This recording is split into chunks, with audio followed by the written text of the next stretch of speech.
تو اب یہ جو ذریت رسول خدا ہے، حسن حسین جناب زینب کہ جن سے نسل رسول خدا چلی، جن سے سادات فاطمی چلے، اب یہ کس مقام پر ہیں، کس طرح سے ملحق کیا؟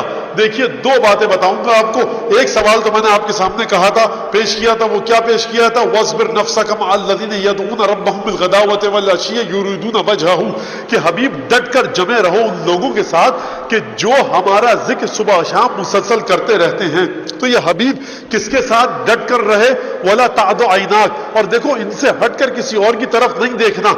یہی تو وجہ تھی، میں یہ نہیں کہہ رہا یہی وجہ رہی ہوگی، میں پورے یقین، اطمینان اور ایقان کے ساتھ کہہ رہا ہوں کہ یہی وجہ تھی کہ آیت نے کہا تھا اپنی عورتوں، اپنی جانوں، اپنے بچوں کو لاؤ، لیکن حکم تو یہ ہو چکا تھا نا کہ ان کے علاوہ کسی کی طرف دیکھنا بھی مت، کوئی تمہاری نگاہ کے لائق بھی نہیں ہے.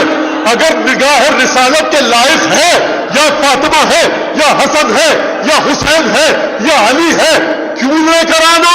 کیونکہ وَلَا تُطِعْ مَنْ أَغْفَلْنَا قَلْبَهُ عَنْ ذِكْرِنَا، ان کے دل وہ ہیں جو ہماری یاد سے غافل نہیں ہوتے.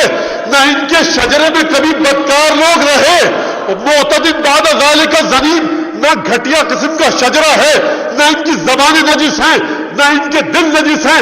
اگر دل دیکھو گے ان چاروں کے تو ہمارے ذکر سے بھرے ہوئے ہیں. اگر روح دیکھو گے تو ہماری عبادت سے سرشار ہے. اگر ذکر الہی کا مرتبہ دیکھنا ہے تو آئے نور کو جا کر دیکھو. ارے پنجتن کی کس فضیلت کو خدا بیان کرے، کس کو نہ کرے. دل کو دیکھے عرش الہی پر، روح کو دیکھے عرش الہی پر. تبھی کہا کہ ڈٹ کر جمے رہو، یہی تمہاری محبت کے لائق ہے. بقیہ مدینے میں کوئی تمہاری نگاہ کے لائق نہیں ہے.